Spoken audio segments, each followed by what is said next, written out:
We are live. Nice. And live and sent. Pasted. You're on a roll. You are on a roll today. Close. There we go. I don't really know what to talk about. That much. I'd like to make some grids. I have been kind of like doodling today a little bit. Yeah, you get, at least you're warmed up today. Hey, Lixie and Fico Riggs, welcome. Hey, Lunas, Shattuck. How's everybody doing? The OGs. Okay. I need to have more practice with grids. I don't make them enough. It's like prepping a scene with a grid or something. You should show chat what you're working on with the cave. Looks really good. This is my cave demo from yesterday, by the way. The bad one. The bad one. No, seriously. It was kind of messy. The one that started off really messy and nasty, and now it's a little bit less. Definitely one of the topics we're going to talk about today is perspective grids. Yeah. Because everybody's always really confused about them, and it's not something that's intuitive to do when you're first drawing like an illustration. I know that for me, even for me, like I don't set perspective grids that often, but it's really helpful to know how to do that.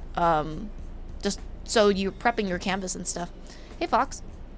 Heart says that looks so good. I'm very glad. Thank you.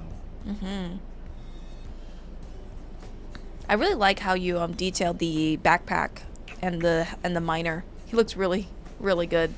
I like the. Oh, brother. What do you think about the Jinxie clip? I knew it. I knew it.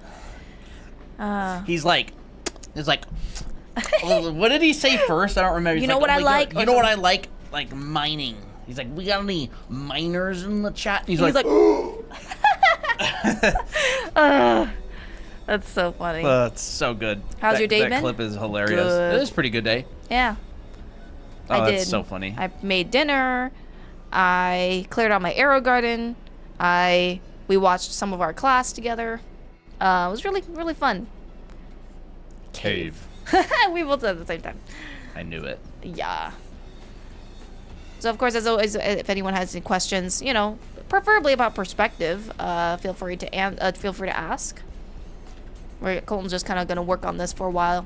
I don't know if I am. I'm just doodling on it right now. Oh, I think it's fun when people are watching you work on a scene. What's an arrow garden? A hydroponic garden. Yeah, AERO. Hey, Fico, Lexi.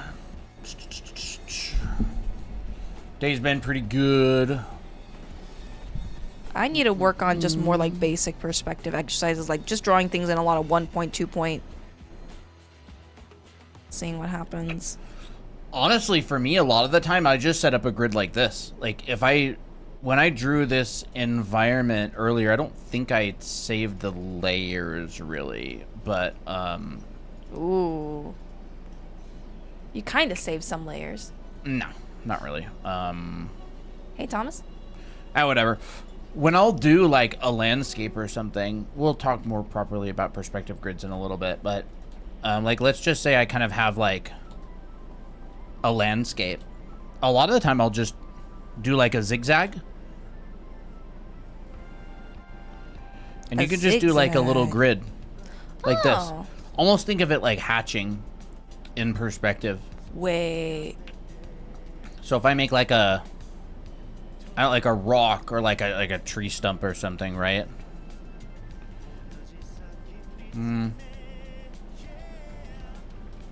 We can go like, what's the topology of this? You can exaggerate it as well. You could be like, oh, it's like... Oh. Right, I like drawing these kind of contour form lines around it. That's cool. We can go... And, like, this feels pretty abstract right now, but you always make something out of it later on. Wow. Oh, cool, you have a green thumb. I just bought cherry blossom seeds. I'm trying to grow my favorite tree. Wow. That's cool. I wouldn't say I have like the greenest thumb, but I've definitely grown stuff. I've harvested tomatoes from it, and that's pretty good. I like using the arrow garden. Definitely helps with the heat here. Ooh, a little castle. You know, Colton just 3D printed some like little tiny block forms, Yeah. and they were pretty sick to make like little So- dioramas of.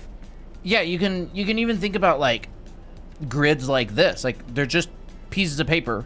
Like here's a piece of paper, and you just draw form lines on it. Like you can make a perspective grid like that. And I could have another piece of paper that's like tilted, rotated to the side, and I could put some form lines on this one. And I could put another piece of paper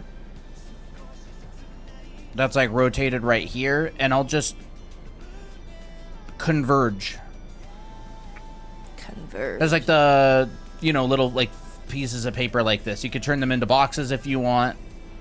It's just like a nice little stage where you can set up something on, like a little scene, right? We can have like a vertical, and this could be like a forest, and you could have a tree back here. Oh, a forest. It's like just a representation of this 3D space, right? So now you can see that like you can really feel the perspective here as it goes away, even though it's like this rough, just kind of thrown together grid of a couple of different grids.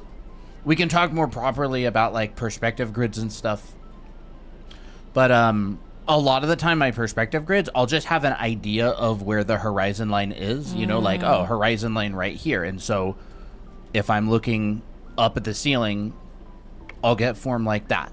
And I'll get form like that. And that'll honestly be enough of a grid. Okay. There's like a little grid up there.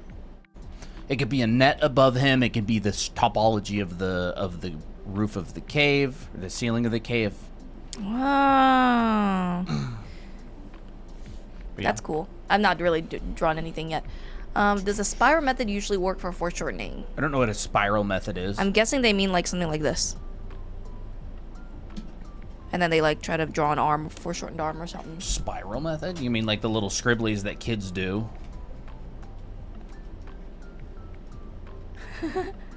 Oh, are those the letter worksheets?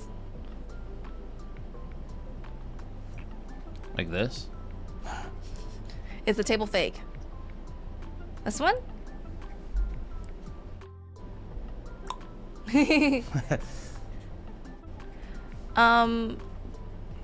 What if I literally picked it up? It was like, Bro, pick it up like Tomodachi Life. wait, I could have a little table here and I could go Wait, that's and like cute. pick it up. Yeah, there's our table. That's a great idea. Would it be okay to back out of the challenge now? Sorry, realized earlier that I'm making the room for is technically a fandom character. I mean, There's no formal commitment. You can back out whenever you want. yeah. Golden should get a knuckle tattoo. I mean, it's a spiral method. It's not like a method. It's just people draw a squiggle and then they turn it into like a tube. Or it's just like a way to, it's just an ellipse. Like it's just a bunch of ellipses. It's like this really rough like combination between like an ellipse, which is a circle in perspective, and a whole bunch of contour lines.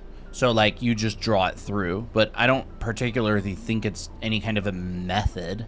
Like it's just, It's also, I don't know if it's exactly the most reliable because you can change, the squiggles really change in terms of like the perspective, and it's not necessarily the most reliable in my opinion. At least I never really draw arms with that. I've never heard of anybody using it professionally or really using it in any way almost. Like, I can understand, like, bendy straws. Bendy straws are a great exercise for cylinders and foreshortening. Yeah, I can see why people would use it because, I mean, this is an ellipse, right? Yeah. You got an ellipse, and an ellipse is on the end of a cylinder, and then you have form lines around it. But, like, if you're just doing this, it's not giving you an accurate representation of cylinders. Yeah, it's not giving you an accurate form. It's just... like, this is just a slinky. Yeah. And here's the end of it. So I've never seen anybody use it for any, like, for anything, but I can see why it would seem useful in a way. Let me get rid of all this stuff. I've never seen anybody use it. Like, I've seen people practice drawing in perspective. So yeah, I mean, there's a couple ways you can start perspective grids. I guess I'll scroll this up to something more interesting. There's a couple ways you can start perspective grids. Like, you could start with a box and then extract a grid from it, or you could start with some vanishing points. How do you draw any below perspective, like they are standing on a glass panel? That would probably just be like 1 point perspective or 3 point perspective facing up. So I mean, you'd have a vanishing point up top. Your box would look like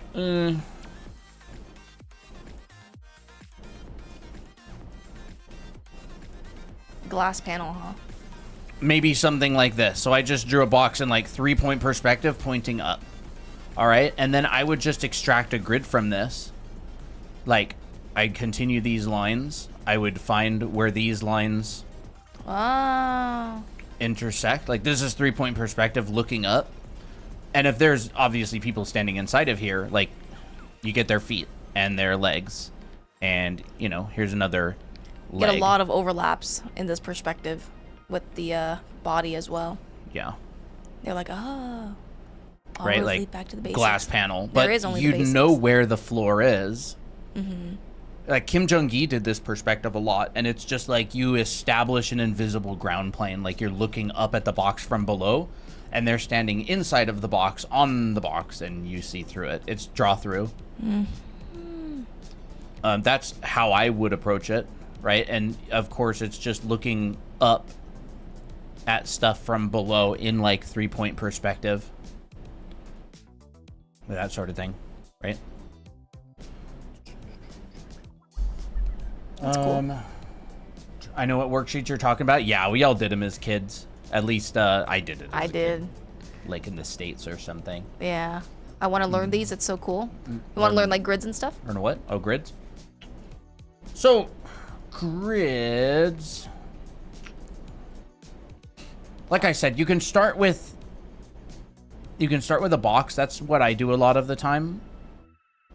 You know, you can start with a box and then you can extract the rest. But again, if you can't draw a box, you can't really do this, because if your box isn't right, then you're just going to get a grid that's wrong. So at the end of the day, it's not a bad idea to just establish a horizon line. Do I have that brush here? What brush?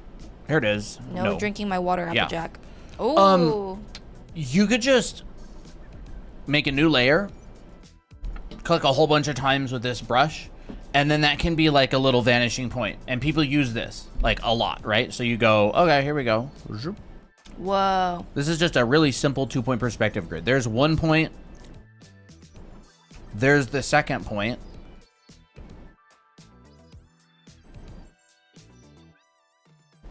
It's a vanishing And you can point just, brush. yeah. Or something like Come on. You have to merge it a few times or something. There it is. Copy, turn off, paste. This is one way you could make a grid. You just draw a whole bunch of lines coming out from a point. You can make your own brush for it. Like, this is not a special brush. It's just a bunch of lines coming out. In Photoshop, you can do this with the star tool as well.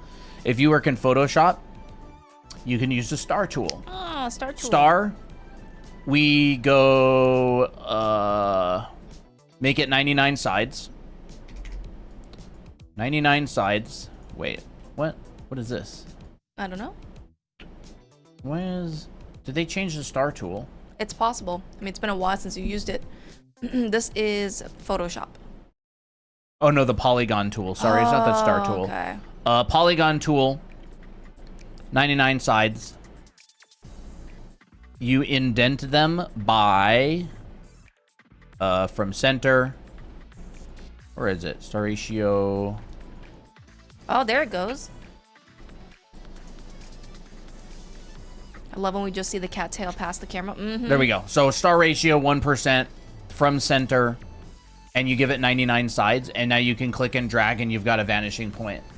A lot of people use this. It's old school. It's old school. This has been around forever. You use the polygon tool. Again, there's a lot of ways you can do grids. You could literally just draw a line and transform it and rotate it a bunch of times. You could draw a line through a point and then just copy, paste, and rotate and bring it back to that same point. There's like a million ways you could do this. There's an infinite number of ways, right? You rotate it, you put it through the center, duplicate, rotate it, put it through the center. All we're really doing is, and then let's see, we can be smarter about this. Merge all those, rotate it. Ooh. Make sure it's going to the center.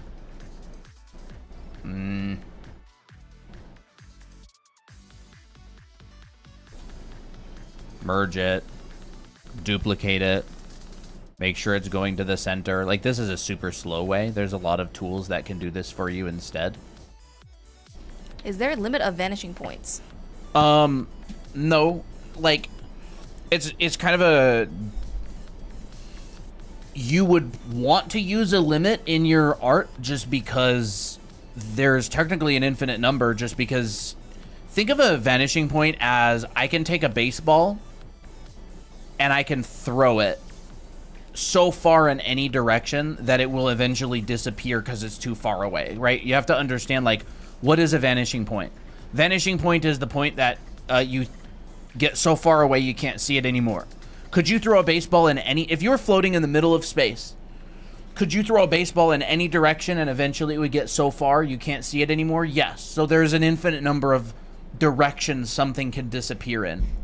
However, that's not really that helpful when it comes to drawing boxes, because boxes don't generally, in your shot that you're drawing, they don't generally go in any direction. So usually boxes will sit on the ground, and usually they'll point towards the horizon line. So your vanishing point would go on the horizon line, and it would come out like this. And I'm not reading chat at all, by the way. I'm drawing, so... I'm just reading whatever is coming up. Right? Here's this. How would you recommend going into composition? Like this. I'm not really talking about composition right now. Yeah, we'll probably talk about that later, if we feel like it. Right? So it's like, this vanishing point, could it be anywhere? Absolutely. Will it usually be anywhere? Not really. I mean, if this is a house, like, houses don't usually point randomly in random directions. Like, if I rotated this box further, the vanishing, or up, the vanishing point would be, like, here.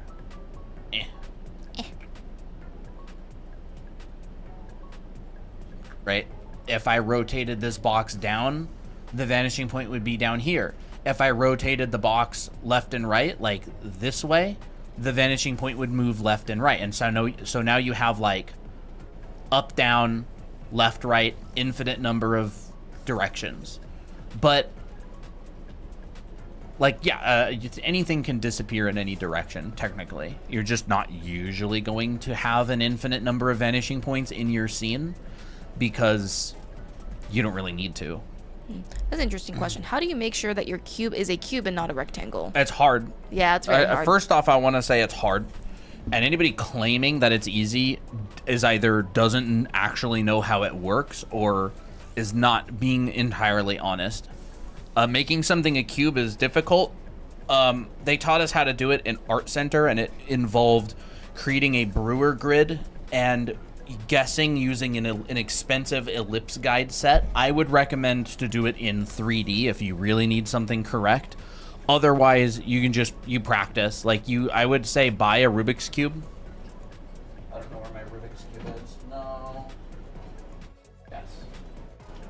Buy a Rubik's Cube, take a whole bunch of pictures of it from different directions, and trace it, and then draw it without tracing it, and do that a whole bunch of times. But basically, it is not really entirely easy. It's just not intuitive. It's not intuitive because a cube changes what it looks like depending on the camera lens. So, for example, here's a square. Here's a square in perspective. Zoom out. Wait, oops. Here's a different square in perspective. Right? I'll make that right. See how much that foreshortens? Wow. Now watch. Zoom in. I'm trying. Hold up 1 second. There we go. Zoom all the way in. There's that same out. There's that same square, except now the convergence is less, right? That square in perspective. So it's just difficult. Zoom out again. Whoa. That's it. Now the foreshortening is way stronger. So it's like people will go like, oh, this is a square, and it's not. It is just not a square. So like it becomes difficult because it's a unit of measurement going away from you. How do you guys draw in 3D? Perspective, I guess. I mean, like, understanding dimensional drawing. What do you mean by, like, and exactly what do you mean by drawing in 3D? Because I mean, anytime that you're drawing, you are still drawing form. Like you're thinking of something as like a tangible object. Like there's sides to things. Like when I'm drawing a hand, for example, like I don't see this as a flat piece of paper. I'm thinking, oh, here's my front, here's my side. That's dimensional. Yeah. But anyways, so yeah, let's think. Drawing perspective grids. You're generally going to be dealing with like 1, 2, or 3 point perspective. How does multiple perspective points change themes? Huh? I don't really know what that means exactly. You mean like boxes with different vanishing points?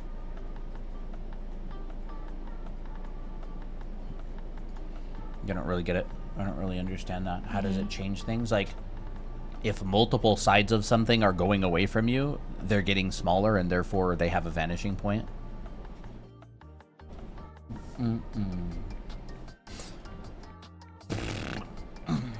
I just want to like doodle though. Yeah. For cylinders, do you just do the same thing with a soda can? What do you mean by that same thing?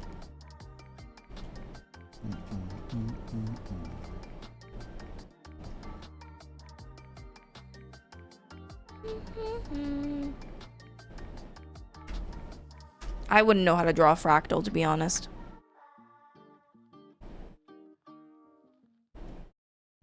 I've been drawing a lot today on my bi-weekly. That's great. It looks really good so far.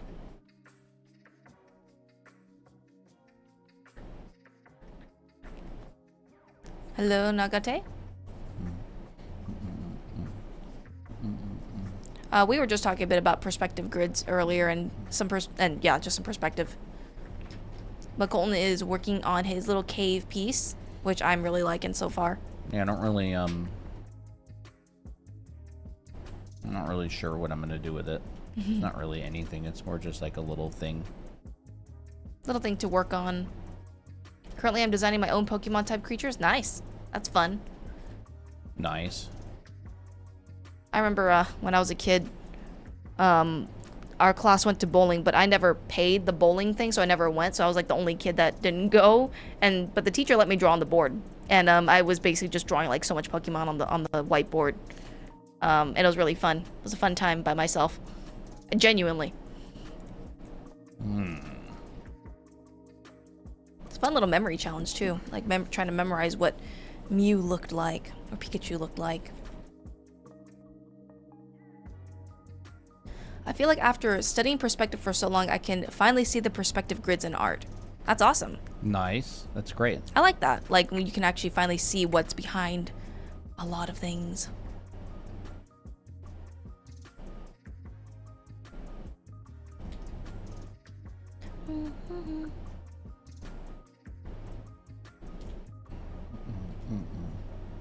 CSP has a perspective grid tool. I think it's kind of confusing but pretty useful. I remember when I used Clip Studio and I was looking at the perspective tool. This was back when I didn't know anything about perspective. I thought it was confusing as well. But maybe I should try it again. I do have Clip Studio. That'd be kind of fun. Yeah. Like a calculator is going to help you with calculus, but if you don't know calculus, you're kind of cooked. Yeah, it's like that. Like, it's a tool. It doesn't solve the problem for you. It just kind of assists in the solving of the problem. In other words, it makes people who can already do it a lot faster, and it doesn't help people who can't do it at all. Yeah. It just makes them more confused. That's usually how tools go. Like getting a nail gun versus a hammer. Someone who can't build a house, they wouldn't get a lot of use out of a nail gun. Someone who can build a house, they'll definitely build houses a bit faster. That's a really good point.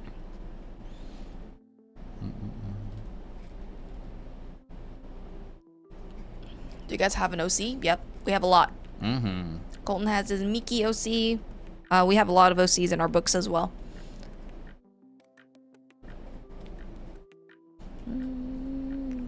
This piece kind of reminds me of your old portfolio thing. I don't exactly remember. There was like a pipe that, but there's a pipe that was running into the background, running in through the background, but it was like on the top instead. I don't know.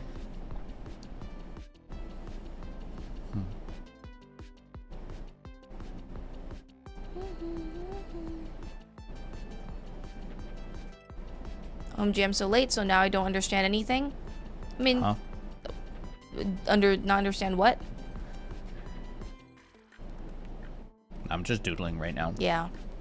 He's not doing any demos right now or anything.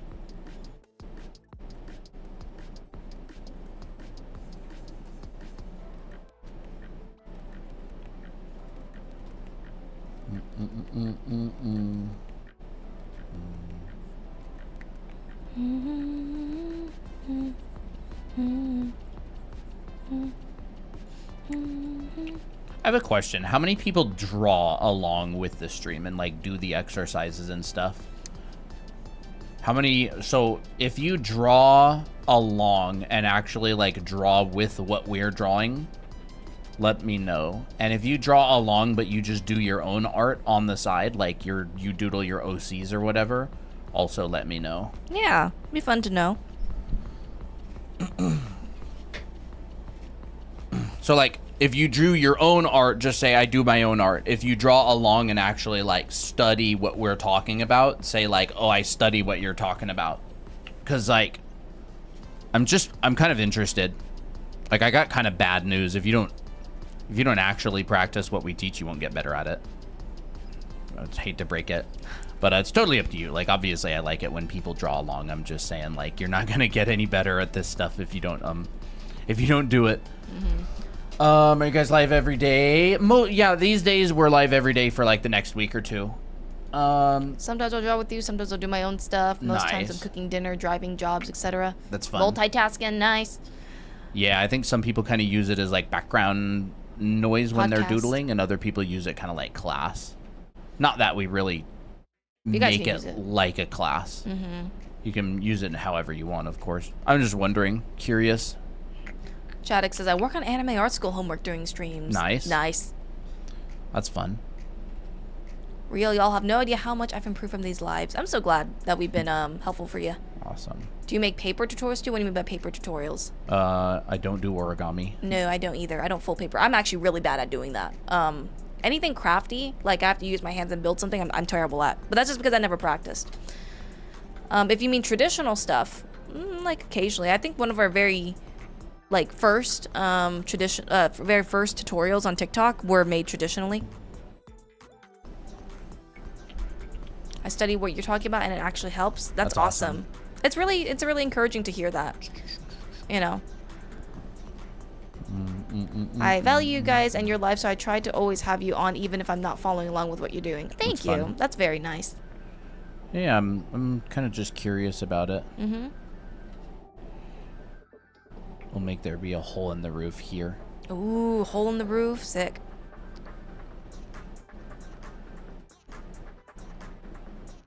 I like how the cool and warm tones balance each other out in this piece. I just honestly color balanced it. It was in black and white, and I just did this. I just took it. Bro. I draw along with you guys. Rick says, I draw along with you guys when I'm watching stream at home, though sometimes it feels like I'm just copying. Oh, nice. Hey, I mean, copying it's not bad is to copy. copying is good. Better than nothing for sure. And Oh, then absolutely. I just, pressed Control B, Ooh. and I just did this. Put some tone in it. And then That's I cool, just too. selected a different area, like a different, let me see, like this sort of thing, right? I'll just like select a different like depth area of the of the shot. So maybe like the background or whatever. And I'll just control B again, and I'll do it a different color. It doesn't matter what color. Whoa. It could be green. That's cool. It could be yellow. It could be orange. It could be more blue. Right? So like something like that. Blue now. Funny. Yeah. It doesn't really matter. Like some sort of a color shift and some sort of a logic doesn't really matter that much. I decided to just kind of make it this arbitrarily. And I could even just do like a layer setting. You know, I've seen people use like some kind of weird mosaic type color thing, and they just like lower the opacity to make different color shifts. Yeah. But that's on like Procreate. I'm not sure if it works the same on Photoshop. Yeah, it's pretty common. Like most artworks. Okay. It doesn't work. Most artworks are relatively simple color-wise. Like, the colors just don't matter that much. They really, really don't matter. It's like, is there a logic? That's it.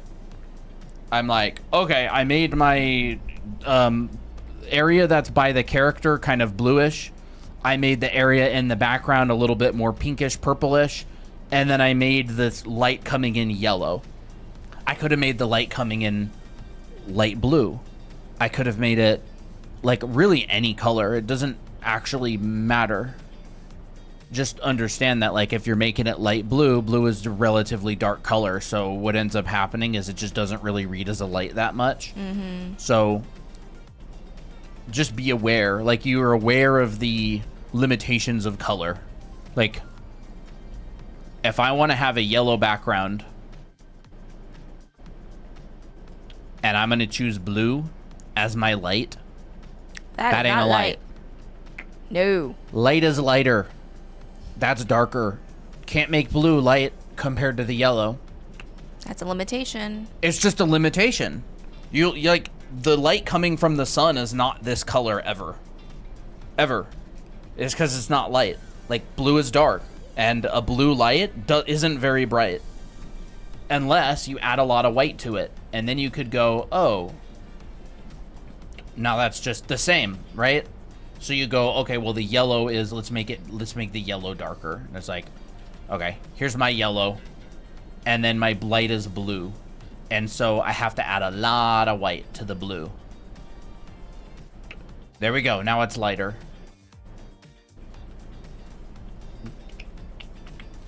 Happy Mother's Day. You guys have fur babies. Aw, Yep, thank happy you. Mother's Day. And hi, Lindsay. And thank you for the Happy Mother's Day thingy. I always have to pop in and at least say hi and see how your day is going. Just want you to know not all fans, students are toxic. Always got to give back to those who inspire or lead us. Awesome. Really appreciate it. Hi.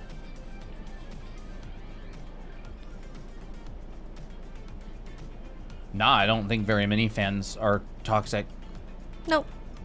Not very common. It happens, but I mean, it's whatever. They don't learn anyways from it. Yeah, I would say like it's more like random people. Random people are toxic. Are more toxic than like our community and stuff. So like yeah. But even then, it's like 0.5% or less than 1% of people. It's really not that big of an issue. I like to think that we have a pretty good community. So, yeah. Which app is best for beginners? Whatever app you feel like using. If you have a low budget, then the best app is probably the free one. Yeah. And nowadays, there's a lot of good free apps. This environment is so peaceful. It's very nice. Noise. Yeah. So as far as grids go, I'm just thinking, how do we approach this? I didn't really plan that much of a lesson today, to be honest. Yeah. That's fine. I figured we could talk about nice. I figured we could talk about perspective and grids and stuff, but we'll see what happens. And IBIS. Yeah, I've never used really any of those. I've tried IBIS, but I only like tried it like for a few seconds and I didn't really do much, so I don't have much of an opinion on it, but I bet it's good. Yeah. I don't really have anything going. Me neither. Kind of just been looking at chat. Now I know how you feel. You're like, oh no, I didn't draw anything. I want to work on my bi-weekly. Let's do it. I should have actually taken a picture of my bi-weekly and started working on it a bit. Yeah, that would just actually been be really good. sketching on it. I think I got all the characters and everything in the locations that I want them in. That is so cute. It's so warm and lovely. I love the warmth. I'll move that up there. Yeah, this is what I'm doing for my bi-weekly so far. So we got Miko on the bed. Miki and Abby right here. And I think I got the location of everything pretty much how I want it. I'll see if I get to paint it or just do like a line work or whatever. It's really just the inside of a box. Like, it's what we talk about all the time on stream. It's just inside of a box is hard. Like, It is true. Conceptually, it's simple. Executionally, if that's a word, it's difficult. It's always been a difficult thing to execute. Yeah. It takes a lot of practice and trying stuff. Yeah.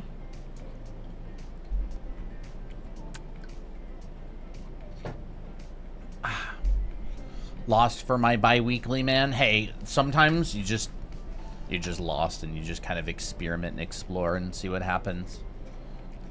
Sometimes I think being lost isn't necessarily a bad thing either, because you're like, it's like your brain is trying to solve these problems that it's not used to, and it's like it actually kind of shows the limiter, but like that's not necessarily a bad thing either. You're like, man, I'm really struggling with this because I don't really truly understand what's going on, but like it's more of like a learning lesson. Yeah. Hey, Lau. Hey, Lau. I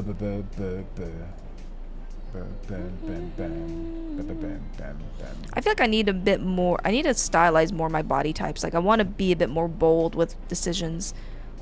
Like I want to try to make like longer limbs and not have to be like, oh, but the limbs should be this long. Just looking at a bunch of like illustrators, they really exaggerate things and they're not afraid to do it. And I think it's really cute. All right, let's... I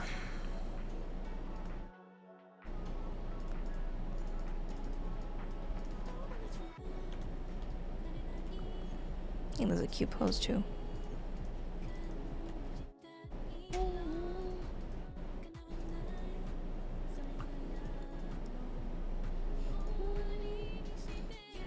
I have like no inspo, that's why I don't know what my OC is gonna be doing.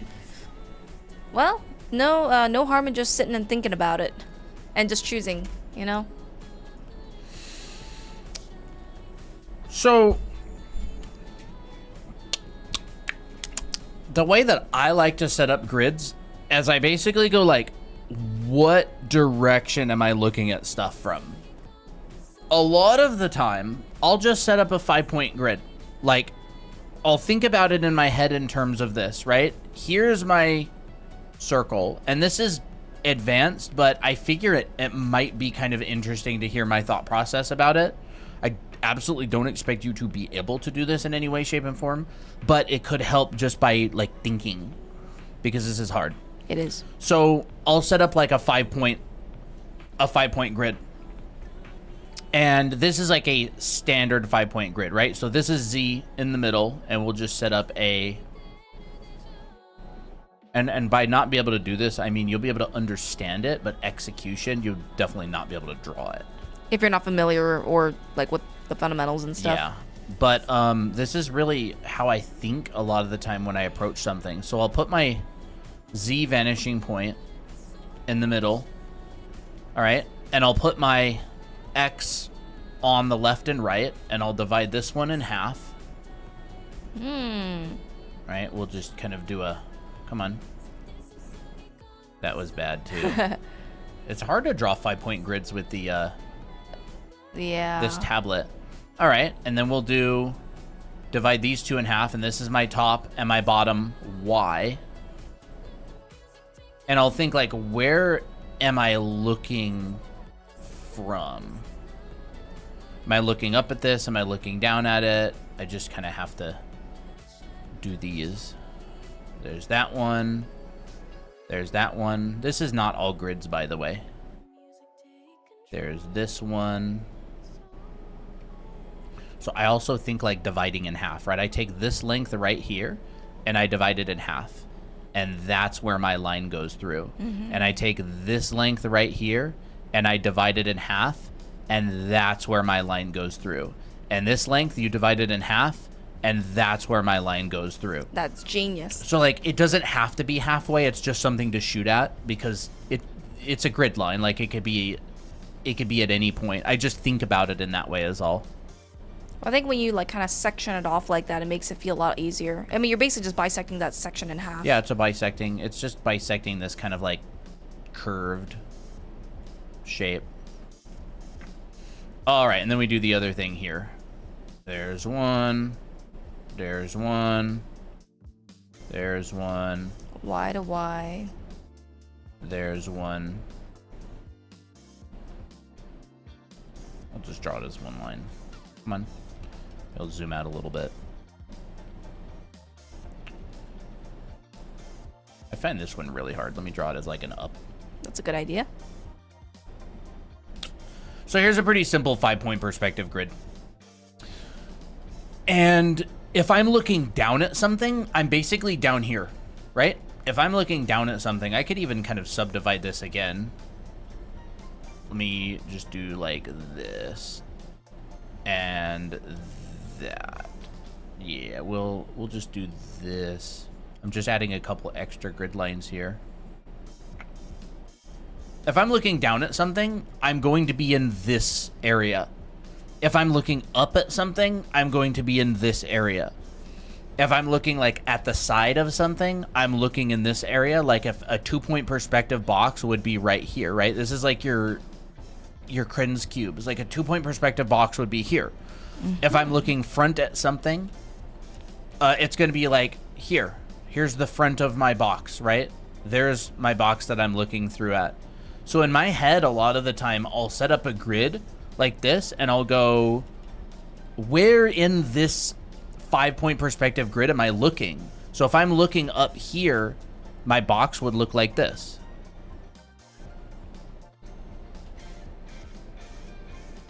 Like that. But I don't have to set it up as a curved grid. I could set it up as just a 3-point grid. So my curved grid looks like this.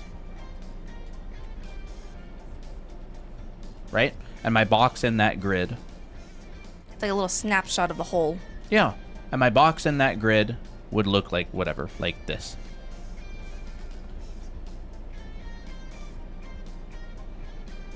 But I don't have to draw these as curved lines. I could draw them as straight lines if I set up a 3-point perspective grid. So these lines right here could just be, I could draw this as like a 3-point grid. That goes back to the Z. Straight, straight. This goes up to there. This goes back to there. And there's a straight. So instead of like a curved box where this is like that and my lines are curved and this is curved and curved, I just draw it as a 3-point. All right. So I'll think like, where in this grid am I looking up? Am I looking down? Am I looking left or right? Am I looking like down and to the right? Like what would a box look like right here? And I'm not saying like you should be able to do this. I'm saying this is how I think about it. Here's a box that I'm looking down at from the right. All right. And I'll go, here's that box that I'm looking down at from the right. And everything around this, like I'm looking down and right at it. And of course, if it was flipped, I'd be looking down and left at it. And then my grid, I could draw it as like a 5-point grid where these are kind of, it starts somewhat curved right here and it ends more curved over here. And it starts somewhat curved right here and it ends more curved down here. Why? Because it starts somewhat curved right here and it ends more curved down here. And when I crop this, you get this. Well.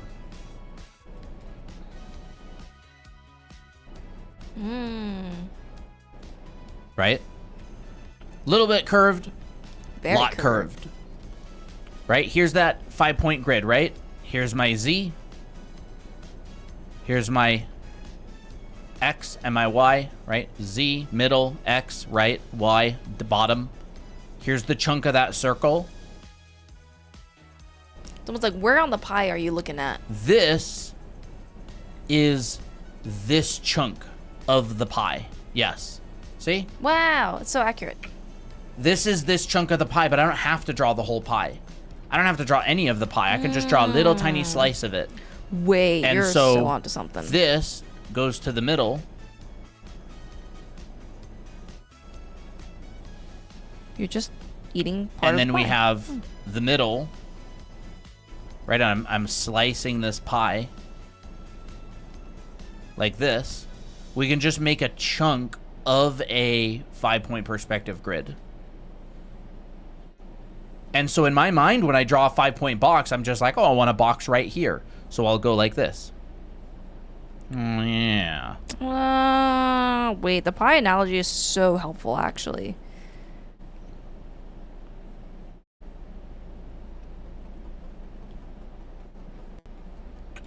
Right? There's those curved lines. This one's not as curved. This one's much more curved. These ones aren't curved because they're coming from Z. And these ones are curved. And so I'm just like, in my mind, I'm going, where in this grid am I drawing this? All right. And of course, this is not the only 5-point perspective grid you can make. You could make a rotated perspective grid in 5-point perspective.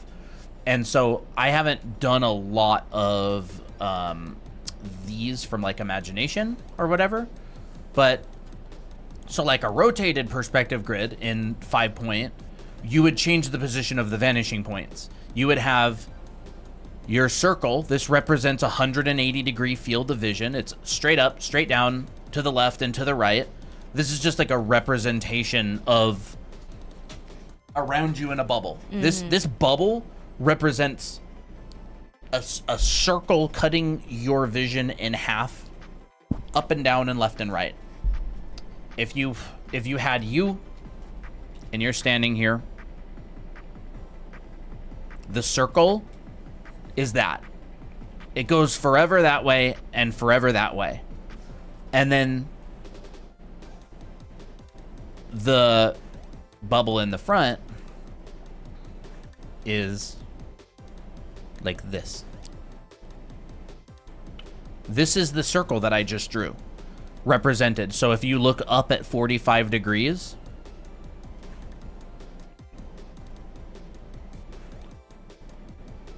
that's this line.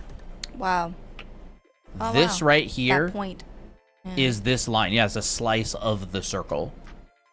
Down at 45 degrees, it's a slice of that circle. But anyways, not all grids, you don't always look straight at things, right? Like, what if you had a fisheye lens and you looked at a box, but the box wasn't straight at you, right? What if the box wasn't this? What if it was rotated and it looked like this? How would you draw a fisheye grid there? Because you could look at a box that way. Or better yet, what if the box looked like this?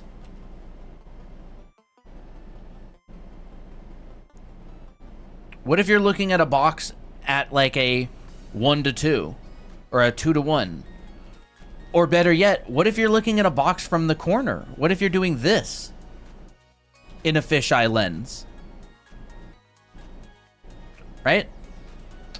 You can move the vanishing points. You can actually move the vanishing points. So we've got this and that. And if you remember, like, here's my Z, right? Here's my X. And if I wanted 2-point perspective, I could go like this. Here's a box, right? We'll do this. So here's a box, box. That goes out to there. That goes out to there. And like, here's that box, right? 2-point perspective box, Z, X. But we can take this box and we can actually put it here. Now, how do we do that? we move Z and X, but we don't move the lens. So we go Z, move it over 45 degrees. This is a 90 degree. This is 180 degrees. Why is it 180 degrees? Because from the top, your bubble looks like this, right? 90 degrees, 180 degrees. Vanishing point Z, vanishing point X. Here's the box. X, Z. Whoa. You know, we rotate this box, and then all of a sudden, it's this instead. We put it in the middle. This one goes here. This one goes here. Here's the middle of my lens. So we go, move this one over there, move this one over there, and then that kind of looks like eyes. They kind of do. It's like looking over. And then you keep the distortion. So how does distortion work in a fisheye lens? Everything curves around the middle, all right? If I've got a line going through the middle, everything will curve around this, right? All of my lines curve around the middle. That's one of our rules of fisheye lenses, is lines curve around the middle.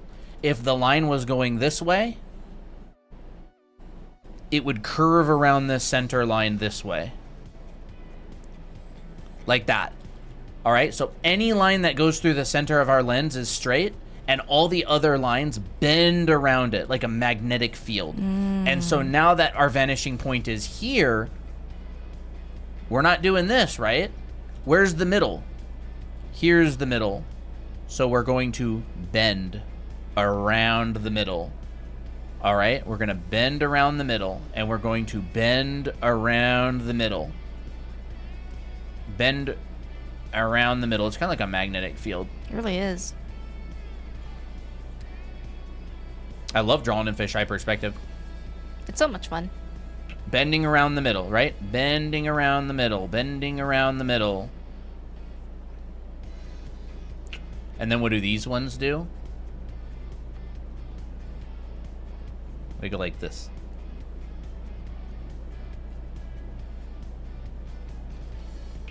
And they go like this. Zoop, zoop, zoop, zoop. So we rotated the box, right? If we're looking at the box here, here's the box. We took that box and we rotated it this way, but we did not rotate it this way, right? So the top and the bottom vanishing points are going to stay the same, but the left and the right vanishing points are going to change. So top and bottom vanishing points, the top Y and the bottom Y are still going to stay the same. So actually, look. There. There.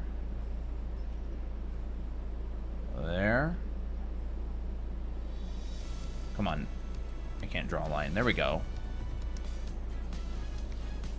There. There. So this actually is our new fisheye grid. Rotated. So we made this one where Z is in the middle, X on the right, X on the left, and then we moved Z and X over 45 degrees because we rotated our box this way, right? That way. Now, I guess it would be the other way, wouldn't it? That way. I guess, yeah. So now what does our new box look like in here?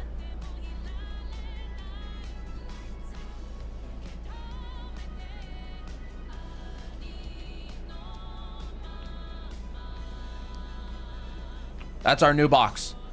45 degrees rotated. Here's our box. This same box right here would be like this. Wow.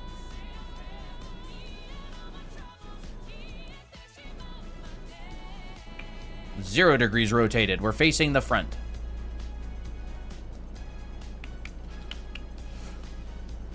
This is the cool thing about fisheye perspective is like, if you know how to draw in perspective and then you understand like 3 extra rules, you can draw in fisheye perspective. Those 3 rules are, number 1, vanishing points equals 90 degrees apart for a box. All right. This vanishing point is 90 degrees away from this vanishing point as long as I'm drawing this box right here, because the box's sides are 90 degrees from each other. Number 2 is the circle is 180 degrees.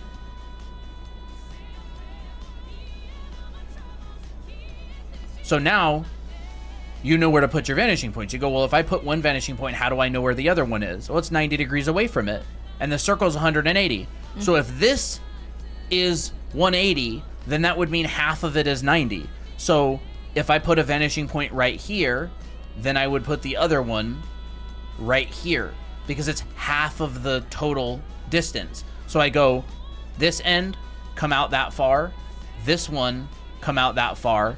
Here's my second vanishing point. This went over 45 degrees. This went over 45 degrees.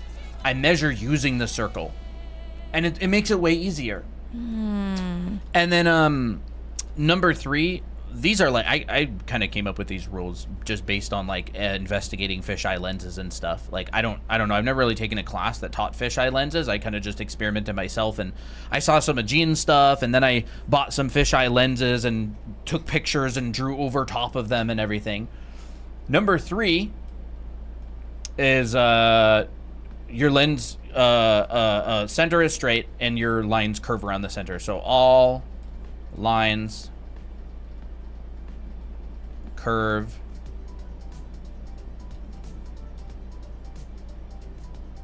around center,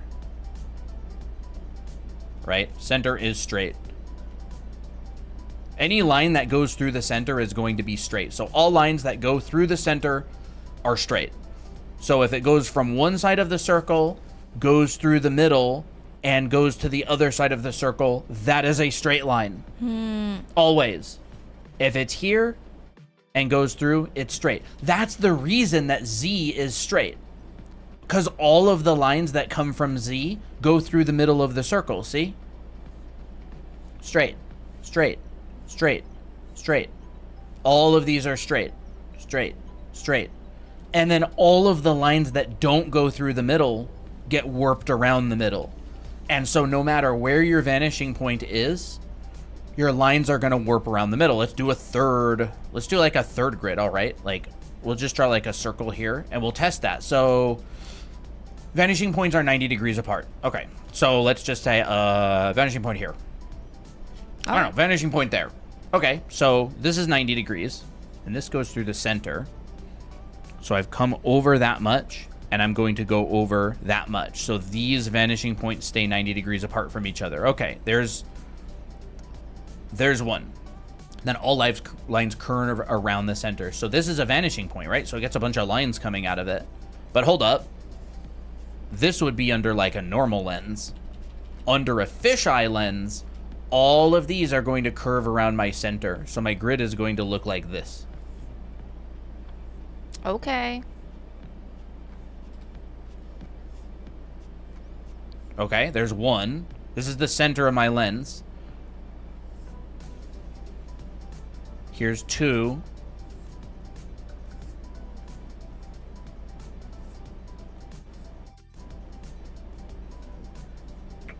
There's a second vanishing point. And then halfway between my vanishing points. Hold on, let me think for a second. Okay, we got that, we got that. All right. So we put a dot up here, right, for this. That's Top, directly in the middle bottom. of the circle. Yep, that's directly in the middle. And then this goes there. So this is the top and this is the bottom. So a box right here would look like this. I never accounted for the actual center of the circle. That is very interesting. There's a box. And what would the box look like if it went over here? It would go down to that, and it would go over to that, and it would go again like this is my my left and my right, right? Like here. And if these boxes continued going further away from us, this is going back to this one. This one is going over there. There's my boxes that are rotated. So this is basically just a tilted horizon. Here's my 2-point perspective boxes. It's really interesting, right? That's very interesting. I discovered this. Where's my lens?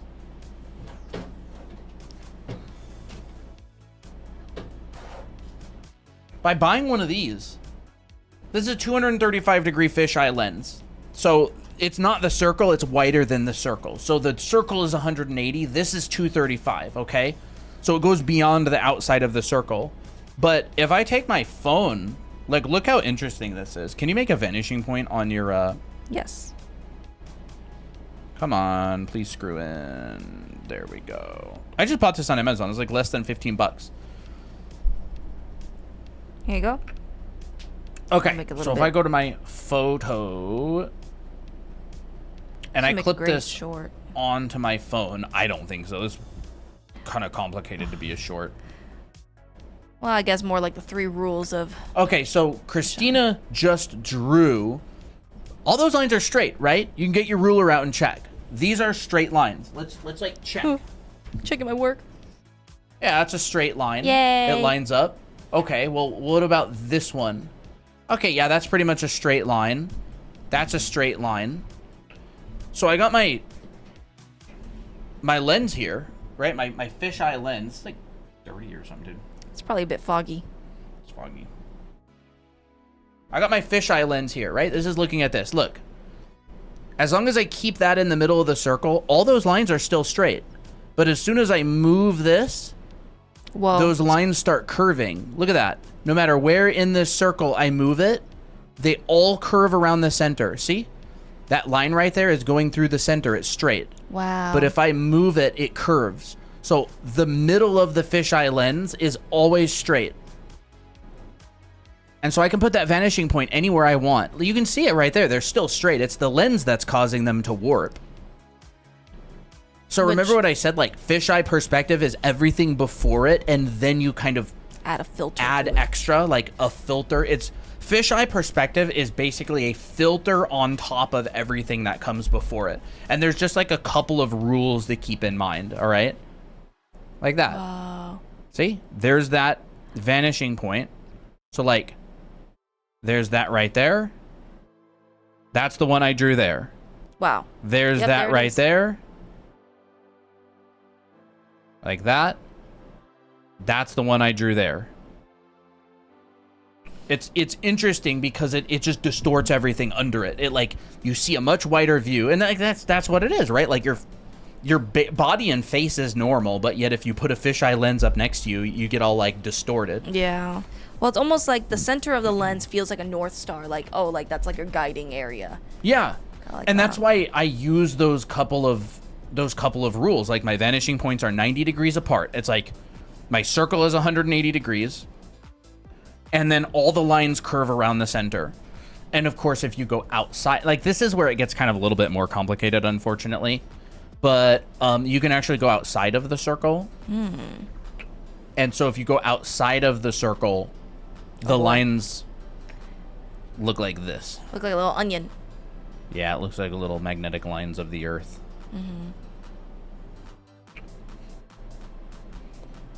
Like that. And so if you draw a fisheye lens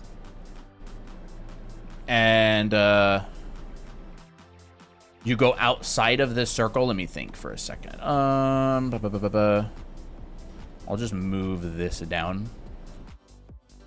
And then I'll move, I don't want that. Please cancel. Photoshop freaking out. Okay. When does it not? Honestly. There's that. Okay, so I got my fisheye lens, and now what happens when we go beyond the outside of the circle? We're literally looking behind us, right? If the circle represents everything to the sides, well, if we go outside of the circle, we're going and we're starting to look behind us. So this is the front of the box, right? Here's the front.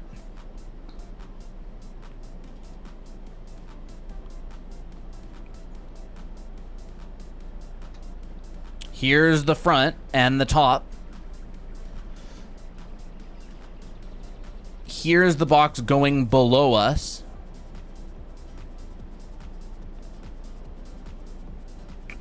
There's the top of the box.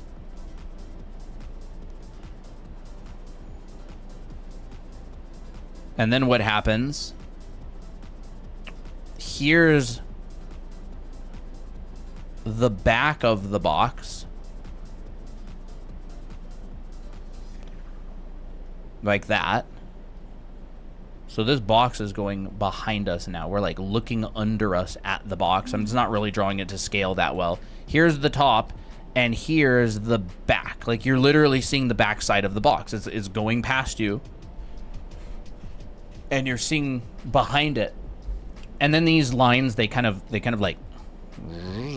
This stuff I learned from Gene. He talks about this, like, and it makes sense because like this gets warped all the way around, right? Like your up and down gets warped. Your left and right get warped. I don't really draw that often outside of the circle because things get really distorted, and just for illustration purposes, I don't really find it super useful a lot of the time. Like, it's not really what I'm passionate about. You know, graphic design outside of the circle is not my passion. But I do think it's interesting how it works. So, like, this box is in front of you, it's going below you, it's going past you, and now it's behind you. Anything outside of this line is behind you, physically. Behind you. Same if it goes out here, right?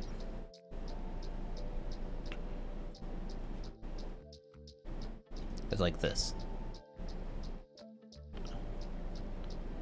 You're starting to see that back side of the box there. That side is this side that's right there. So I think this stuff is fascinating. I think fisheye drawing is really, really, really cool. I'm not super good at it, but I've practiced constructing the grids a lot, like dozens and probably hundreds of times at this point. So I think it's super interesting. I've done a couple fisheye drawings, but like fisheye finished pieces, but I think this stuff is super interesting. I still think thinking about it in this way is really useful. I really like that. And you'll see, like, there's a lot of artists out there who do really good fisheye work. The amount of knowledge you guys have about this is awesome. Colton has a lot of knowledge about it. It's just 3 things, really.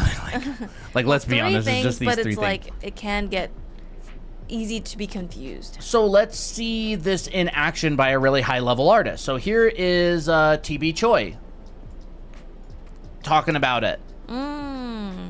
She drew a quick little fisheye grid, and you can see her fisheye grid, it's not even that accurate. It's just like the illusion that it's creating.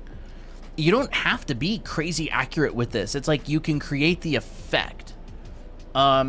Here's another little example right here by TB Choi. Here's a chibis in a fisheye grid, and you can see there's that curved box. This is on our ArtStation. This is like lessons. See? There's that curved box. And she uses the box as the guide to put the character in. You're looking at the top of the character's feet. You're looking up underneath of this character's brow ridge. It's a very wide lens. You're looking up and down at the same time. And then she does a kicking. Here's a kicking pose that she did. Oh, I love that one. And you can see, here's the chunk of the grid. This is Z. X is over here. And Y is at the bottom. And she's cropped the grid, right? If I were to take this image right here,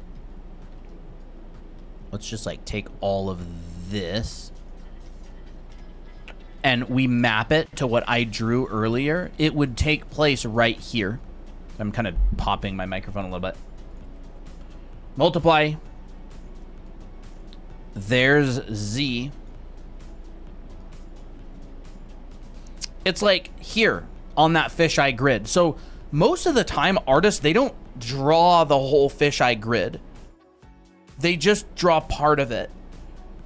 And so, like, Splash Art, Riot, Splash Art, League of Legends stuff, they're using these grids a lot of the time. They're just not drawing the whole grid. They're drawing, like, a chunk of the grid, because if you want to fit 8 characters into a picture, you kind of have to use a wide lens a lot of the time, because there's just so many characters to add.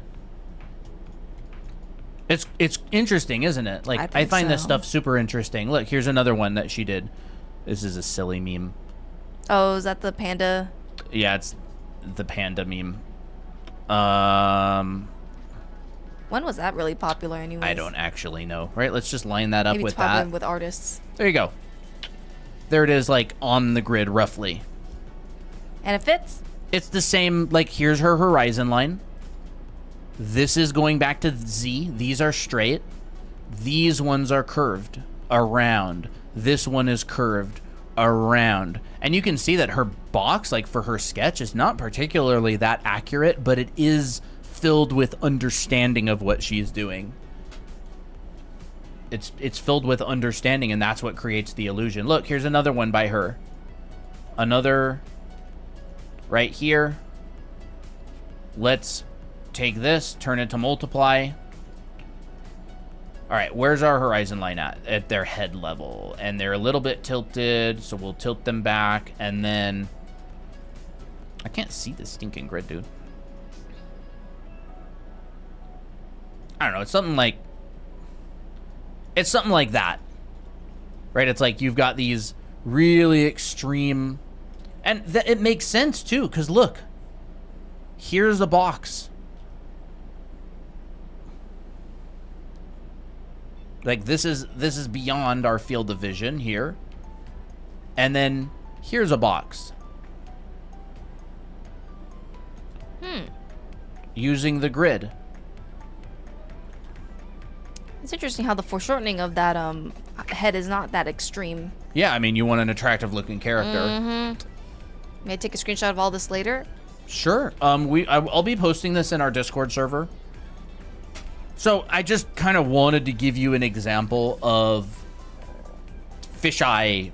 Like, pros use fisheye, but a lot of the time when they're using it, it's disguised. That's a fun one. Here's another fisheye lens. So versatile. That looks like it's kind of, yeah, like there.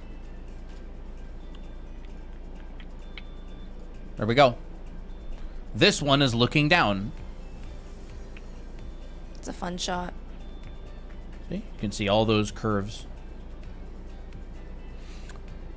So I find a lot of the time, like, I'll draw in 1 point perspective, and I'll be like, if I need a little bit more room, I'll draw in 5 point. I'll be like, 1 point perspective, and I'll be like, okay, here's a 1 point perspective box, and I'm like, I need to see a little bit more. You just start curving that a bit. You switch to a fisheye lens. You're like, I need a little bit more room. So, okay. Fisheye lens. We need even more room. Okay. Fisheye lens. Even more room. Now we've got our other vanishing point. Fisheye lens. See, like, it feels natural. It's like a natural thing. I can convert 1 point perspective into fisheye perspective, and then all you have to do is you basically, and now you can draw on the top and the bottom too. Like, boom, boom, introduce a top vanishing point, introduce a bottom vanishing point. You just have to be aware that the foreshortening happens really fast. Things will get smaller very quickly. So it's like you can convert a 1 point perspective. You could convert 2 point perspective, right? If you're drawing in 2 point perspective and you're like, I just don't quite have the room. I just don't have the room. I can't fit it all. You're just like, okay. Let's curve it. You know. There's a vanishing point, and then you know that these ones go like this, right? Because there's a center. These ones go like this. So if I wanted to do something like that, I could go, okay, we'll introduce a new vanishing point.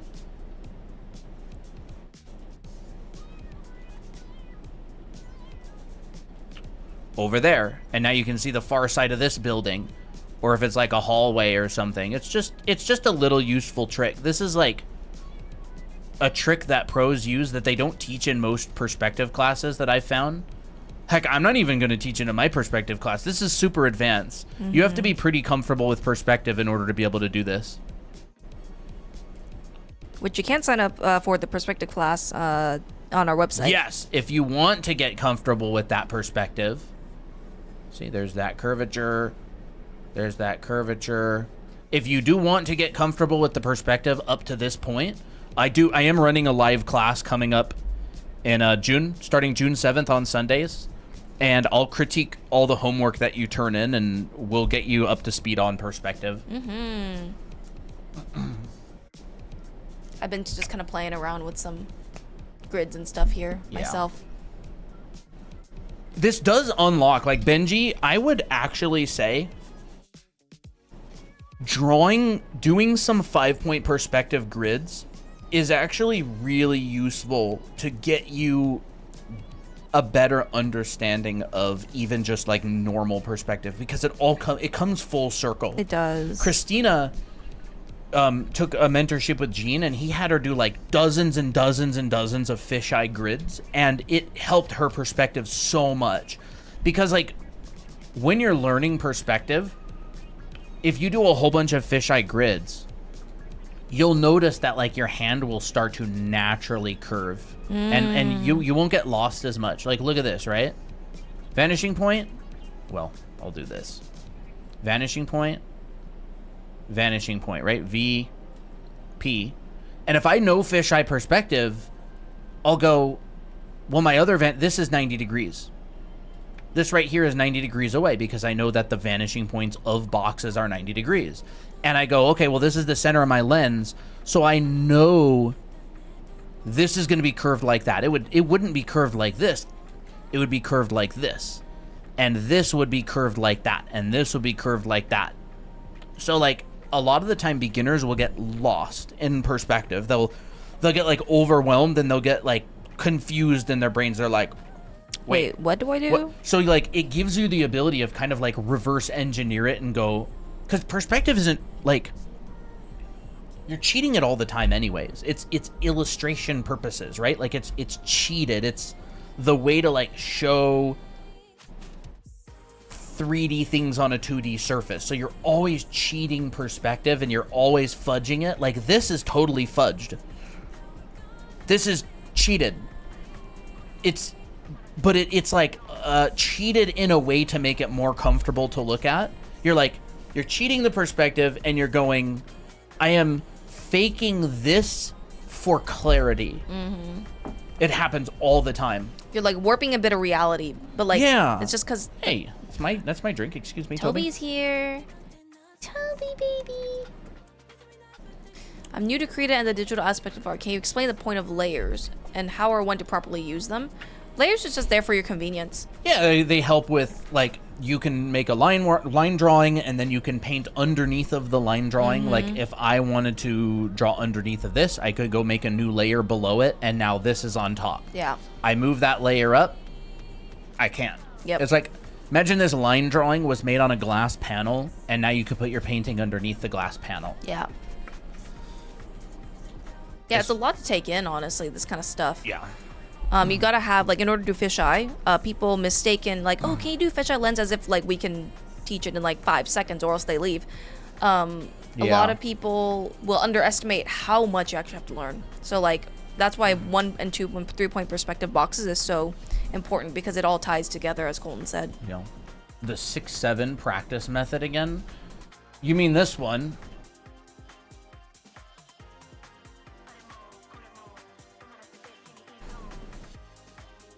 Six, 7.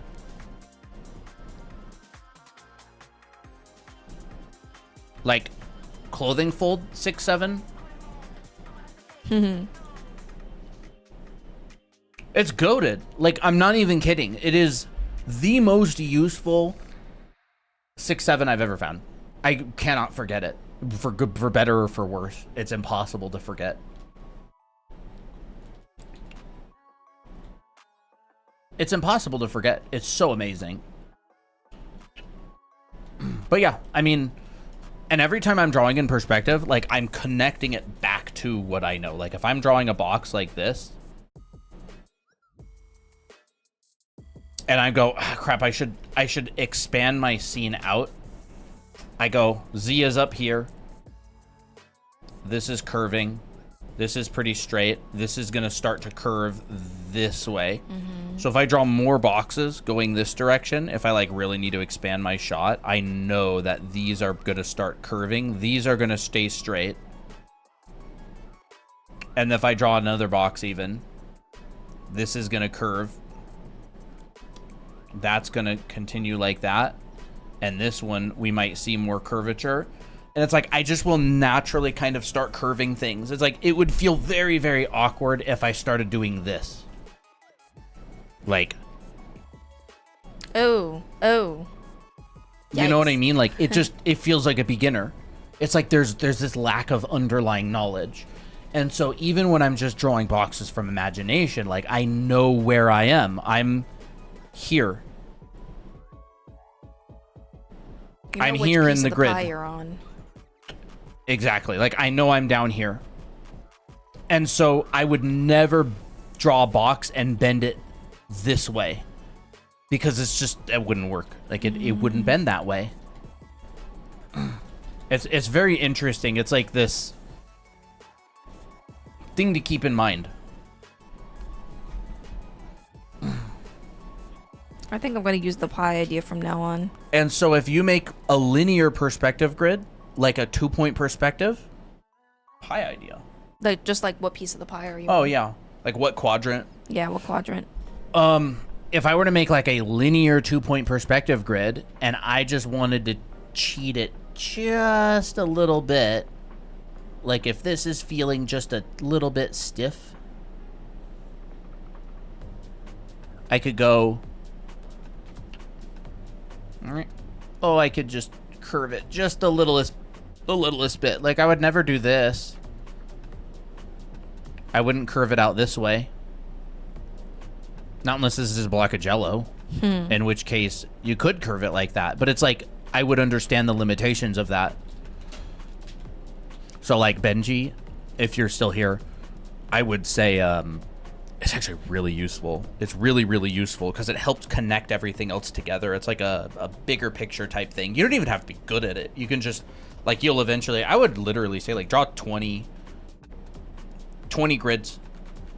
20 5-point perspective grids and try to draw boxes on them. Don't even care if it turns out good. Or I guess I should say do your best on them. But if they don't turn out good, who cares? Mm-hmm. Our motto. Like Christina did the mentorship with Jean, and she was not ready to do 5-point perspective grids, but she did them anyways, and it improved her perspective so much. You know, and the grids are just simple. Like, they're all freehand, and they were all in her sketchbook. And she just went like this. You know, divided it in half. Divided it in half. Just doing the motion helps so much.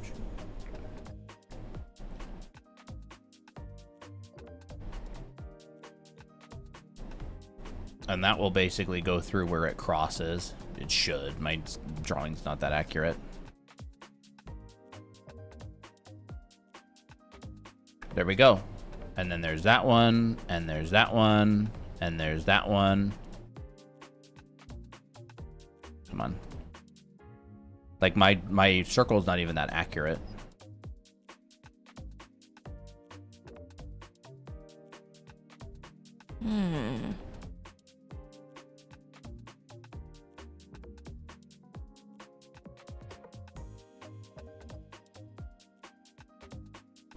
I've been noticing a lot in compositions how they really like to use like door frames or like corners of rooms to like kind of encompass the image. Mm-hmm. I was doing a few composition studies of just cinematic kitchen shots, and they love to use like the looking in, like the camera's like in a closet and it's looking into the kitchen. I'm like, oh, that's kind of fun. This is kind of a little bit off topic, but I thought I'd say it. Yeah, it is interesting. Here's the side of the box, and these are all of our Krenz cubes. So the Krenz cubes actually fit into this. Mm-hmm. Your Krenz cubes, they fit into this grid. This would be them in a fisheye, right? You got like your Well, we'll do this. Like that. And then we get this. Right? So if you've been doing Krenz cubes, this is your front. This is your 1 to 3. This is your 2 to 2. This is your 3 to 1. And this is your side. And then it goes to this side as well. So here's your 1 to 3. Here's your... Christina did dozens of these. 2 to 2.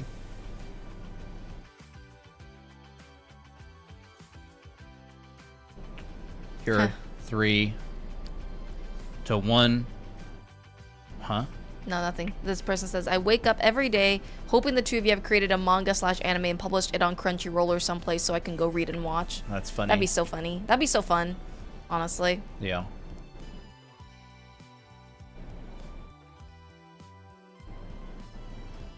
There's that one. And then it goes up as well. So here's your 1 to 3.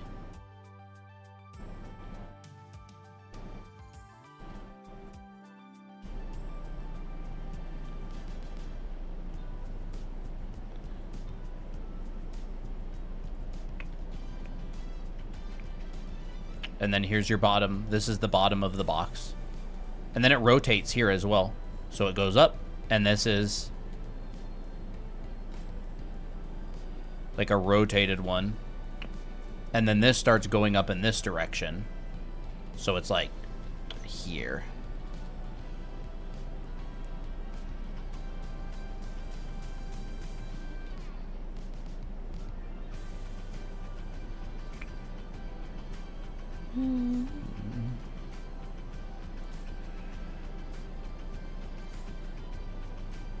Like this. I'm not very good at this one from the bottom. I'll do this one first.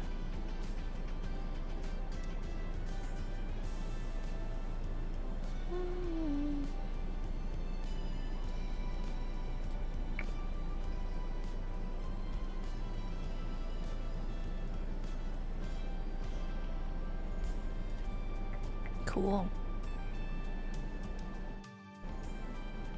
And this whole thing fills up with the Krenz cubes. It's like a different way to look at all the boxes. Do 20. Yeah, do 20 sets of these. Fill up this entire thing 20 times. I guarantee you, if you do your best and you really try and double check your work, you'll get better. Yeah, for sure. Like a lot better.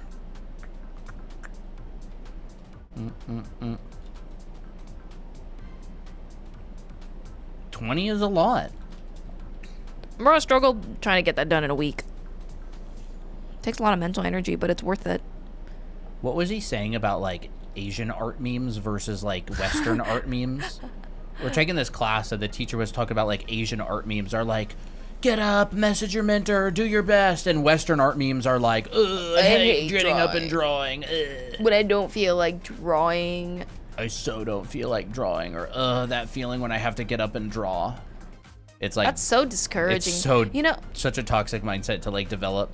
I think it's actually really cool that the East, their art memes are all about like, yeah, let's get on the grind together. It's so encouraging. Let's it's like, do it. Just when you thought like, I don't know, from stereotypically they get like, or they're really intense about academics, like they're really encouraging about art. Like they're really passionate about it. That's like really, really fun. And it kind of shows in like their culture, like everything's very artistic.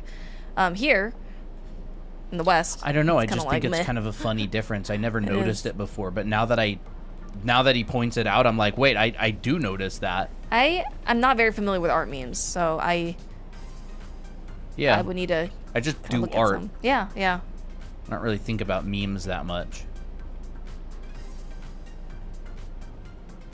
These are not great Krenz cubes by any means. A bit rusty.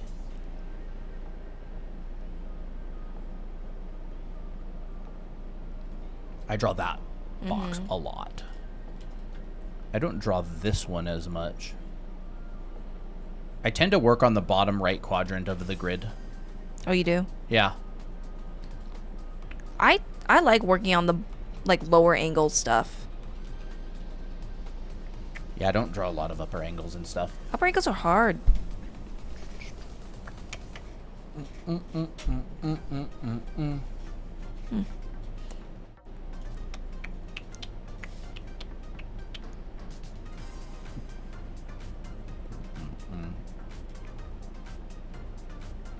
I mean, Krenz cubes are a lot of work. They are. It's not like this really light assignment. It's a beefy assignment.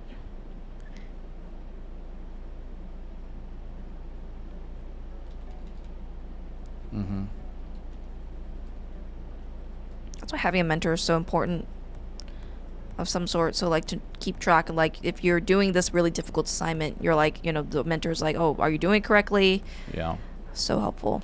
That's why I don't understand people that take mentorships and don't do the homework. You lose out on all of the benefit, or like 90+% of it. Yeah. I get it. Like I get, you know, life happens and stuff, but well, I get that it's easy to develop the mindset of like when you don't do homework for one class, it'll snowball. Yeah. Or if like you don't put in the work for certain things, it can like snowball into just the entire rest of like it bleeds into the rest of your life. Mm-hmm. But a win can also snowball. True. Like you can snowball like wins.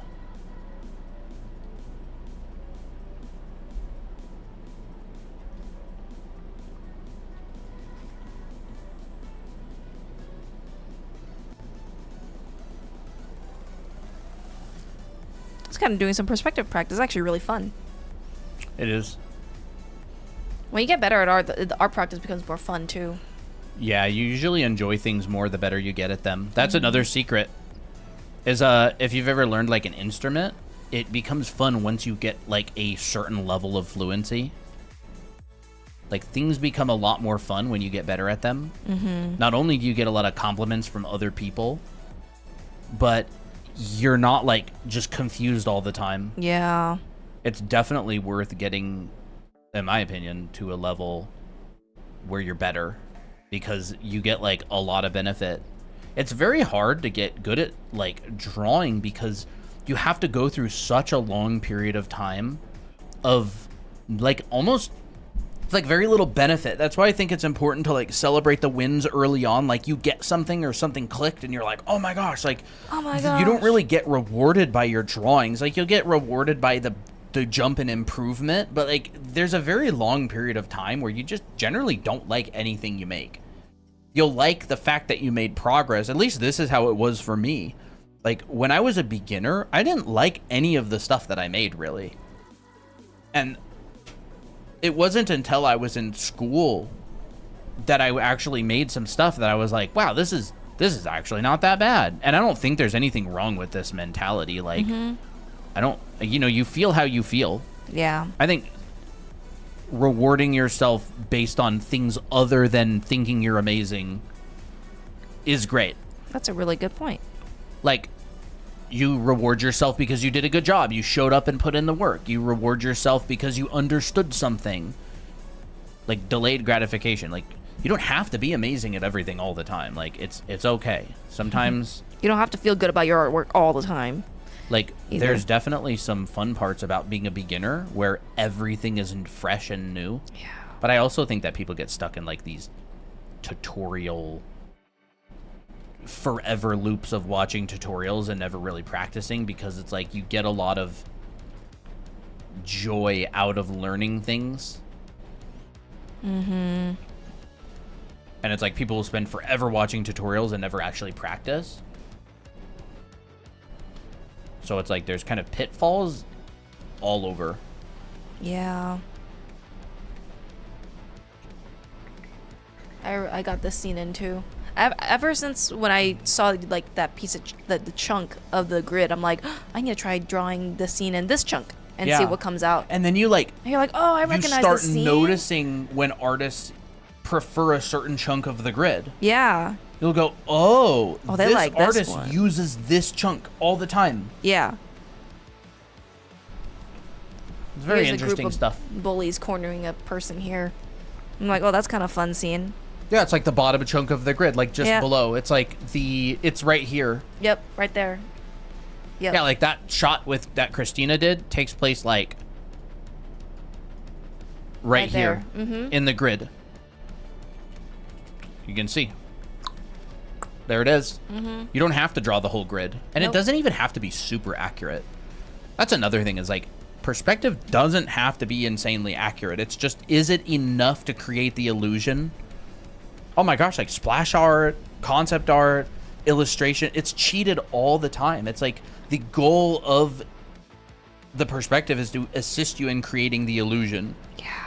It's like you're not a student forever where it's like the goal of perspective is not to perspective. Like the end goal is not the perspective. The end goal is like telling your story, creating the illusion.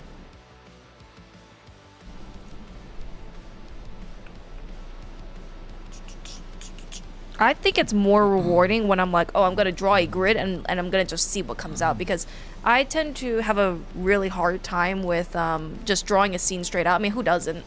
Like, who does? Like, even if I start with a person, I'm like, I can't really picture the grid. So I find that I'm like, okay, I'm going to work with one piece of this perspective grid, and then I'm going to just draw a few random boxes just to get like some kind of space or spatial awareness. And then I'm like, oh, okay, this scene could look like this instead. I'm finding that when I'm doing these little doodles right here, it's helping me a lot for me. So yeah, I'm just gonna do more tests, really.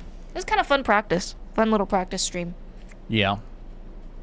I'm ready to wrap up whenever you are. I'm ready. I want to go through more of the class tonight. Same. I've got like a new fire lit under me for improving and practicing and getting better. Literally. I want to get back into doing professional work. I want to stream a lot less. Not like immediately, but like I want to work towards streaming less, doing more professional level work. I want to become friends with more professional like artists and kind of hang around a community that's like really pushes me. Yeah. And I'm excited about that. That's like one of my goals. I want to be a better artist. Like, Yeah. I want to actually work on illustrations and work, you know? But, like, I still like teaching. It's just... Oh, yeah. It's more like kind of taking a bit of a back pedal, I guess.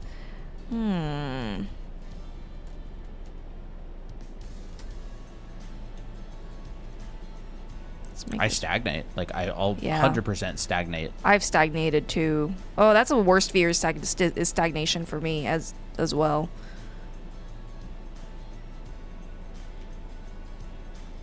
Like, I will have art friends, like personal art friends from like years and years ago, where like they're still trying to find like a rendering style because they haven't really understood the fundamentals yet. And I'm like, or you'll also have personal art friends from years and years ago, and you're just like, dude, they're like working at Riot now. yeah.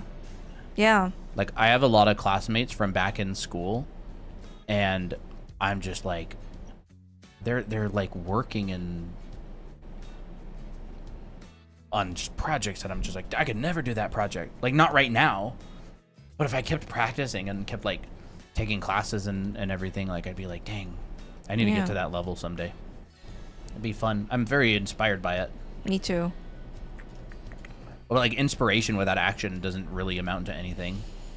Like, you can be the most inspired person in the world, but like, it's not inspiration that makes you better. It's practice. That room is looking really nice. I don't know. I kind of like it. It's really fun. liking it. I'm excited to see how it turns out.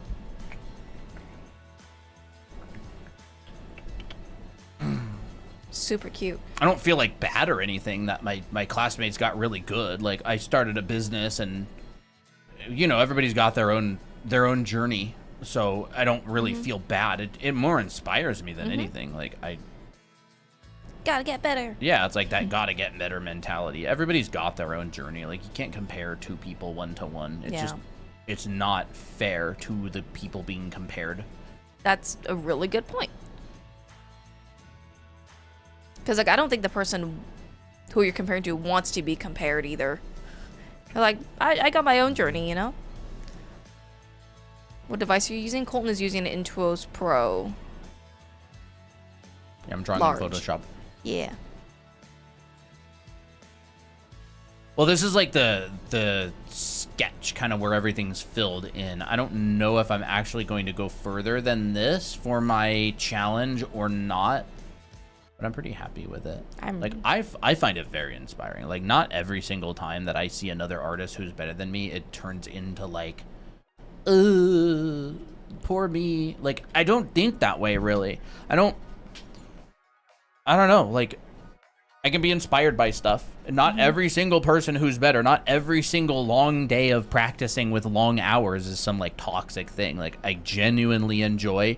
It's like you feel good after you come home from the gym. Like, And you're like, ooh, a bit sore. Genuinely enjoy coming home or doing like a nice long day of practice. You feel good about yourself. You go to bed and you're super tired and you're just like, dang, I did so much today. That's awesome.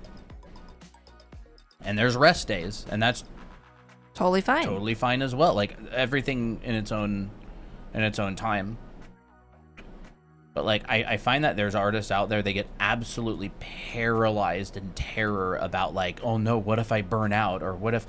It's just like, be excited when you're excited. Yeah. Allow yourself to be excited. Yeah, allow allow yourself to yourself have to fun. be inspired. It's almost like it's a self-fulfilling prophecy. It's like they're afraid of burning out, so they sabotage themselves anytime they get excited. I do that. I have done that in the past as well, and so I'm aware of the fact that it happens, and I'm just like, I need to just allow myself to experience life and its ups and downs. Being okay with the suck and also the good stuff. Yeah, sometimes things suck. That's life. And sometimes things are great. Like, you can't prevent the suck. Like, there's always going to be times like something bad happens in your life, it's going to be suck. Like, you can't prevent it. So, but you can prevent good things.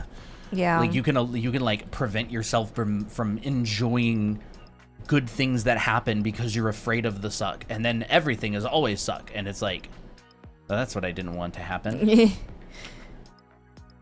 And I've done it. I lived it for a long time, and I'm done living it. I want to allow myself to just be excited and happy about things at times. I want to allow myself to work hard. It's like, oh, and exhaust myself. Yeah. It's part of the richness of life. I think for now this is coming along. I like it. I'll have to think about like the lighting situation later. Suck is always with you. Yeah. Just what you make of it. I seriously wish I thought like that. You can develop it. You can develop a different mindset, like through, you could basically just lie to yourself until you believe it. True. Like, if you can convince yourself that things that aren't true are true, you could probably convince yourself to think True. things that are true are true. Yeah. Like, True are true. if you can tell yourself a lie until you believe it, you could probably tell yourself the truth until you believe it. Just through sheer repetition. That's the way that I think about it. It's like, if I can tell myself a lie about myself that I know isn't true and I believe it, then there's hope for the truth. Also, another thing is like just making that decision. You're like, you know what? I'm deciding that I'm gonna stop being negative because it's ruining my life. Yeah. I've 100% believed things that I knew were not true, but you can't get it. You can't stop believing it. Yeah. Like, people have that happen all the time. Like, they believe something that they know logically is not true. They can prove that it's not true, yet they still believe it. And so it's like, safer, yeah. It's safer. And so it's like, okay, but what about things that are true? Maybe I can be Maybe I can change, It sometimes like it's just easy to be negative because if you've always been negative yourself, that's like the norm. And so a mentality where you're actually being positive to yourself or like trying to be healthier mindset wise, it feels very foreign. So you're like, I'm just gonna you just naturally gravitate back to the negative. But like, you have to be like, you know what? I catch myself being negative. I am going to decide that I'm not gonna do that. And then you just keep doing that over and over and over again until you like start gradually changing your mindset. Brainwash yourself into believing the truth. Yeah. I just highly like the hustle mindset that I would rather live doing little by little every day instead of working for hours. I fear hurting myself that way, Yeah, absolutely. Sure. And it's like, if that's your mentality about it and you are fine with it, then there's nothing wrong with it, you know? You can Like, live however you want. Yeah, like not no one lifestyle is going to fit everyone. You know, like for me, I like doing little things little by little every day for some things, but then hustle mindset for others. Yeah. Like, you don't have to have a hustle mindset for everything. Especially if you've been harmed by it before, you know? Yeah. I just don't really live with a high amount of fear on a day-to-day basis. Like, it's... I don't know. It's just something that I've really worked hard to... You know? Like, that it is what it is. Yeah. Like, if I enjoy something, I want to do that thing. Even if I do it a lot. That's just me personally. Like, live however you want. Yeah. I Like, just no one way is right or don't wrong. really live with a lot of fear on a day-to-day basis. Like, if Yeah. I want to make a book and I'm gonna excited die. about it, like, I'm going to do my best and try to make the book. If I want to, you know, start an educational platform and channel, I could just do it. Like, it doesn't work out, okay, it's fine. Like, we'll do something else. And it's like, allow myself to, like, I'm not trying to, like, protect myself all the time from being bummed out about something Yeah. either. It's like, the most terrifying thing in the world to me is not failing at something that I really wanted to work. It's just, I don't know. I'm like, then I would never do anything that has a chance of failing. And then I'll get to my end of my life and be like, wow, I literally never did any of the things that I wanted to do. As a self-fulfilling prophecy, I prevented myself from doing anything that I wanted to do because I was afraid that I wouldn't be able to do the things I wanted to do, or they would not work or something. I don't know. Me personally, I don't really want to live like that. But it's totally fine. Like, however, like, I have a specific personality type. Yep. And not everybody lives that way, and there's nothing wrong with it. I don't even necessarily recommend everybody live this way. It's just kind of how I do things. Yeah, same. You know, for me, I like knowing the positive things that I'm gonna get into. Like, if I do this right now, and then the next day and the next day, like, this might actually happen. I'm like, ooh, that's kind of fun, you know? It's like, this drawing, if you keep practicing, will lead you to making your own story later on. Like, if you knew that would happen, like, would you just start now? It's like fueling yourself with the positivity part.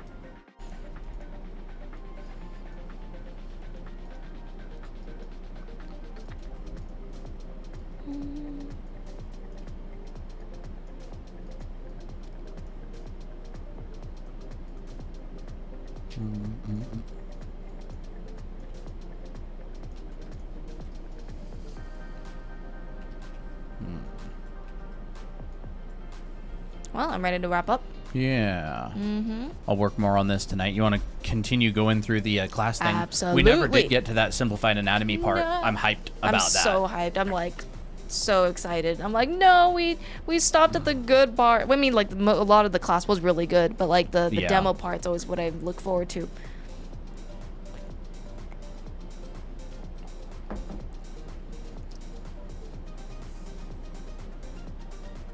All right. Well, it's a fun stream today. Whoa, we got the 666. Uh-oh. Uh-oh. All right. Well, thank you everybody for hanging out. It was a fun little session. I managed to get a little bit of free perspective practice in there in the meantime. So Don't forget, we have our perspective live class coming up soon. So if you want to sign up, you can. If you have Anime Art School, you have a $100 discount. So let us know. how many spots are left in the live perspective class? Oh, there's enough. There's enough. There's enough spots left for you to be able to get in. Have you thought about doing full-time conventions? We are planning on doing conventions, but I don't know. I don't know if I would want to do something full-time that I've never even done before. Like, I would do conventions, and I'd be like, do I like it enough to do it full-time? And then if yes, I'd probably do it full-time for a little while. Sounds pretty fun, but never tried it. Yep. All right, everybody. Ooh, I got juice left. Coffee. I just want to practice. Yep. I'm just I really wanna feeling practice that too, dude. fire. I've got like a new fire lit. Same. It's like, so Yeah. exciting. All right, bye-bye, everybody. Have a good night. Bye-bye. See you tomorrow. Was asking for a friend. Oh, nice. Oh, okay. Yeah, there's enough spots. They are. Yeah. It's fun. Bye-bye. And bye-bye, YouTube. Bye. See you later.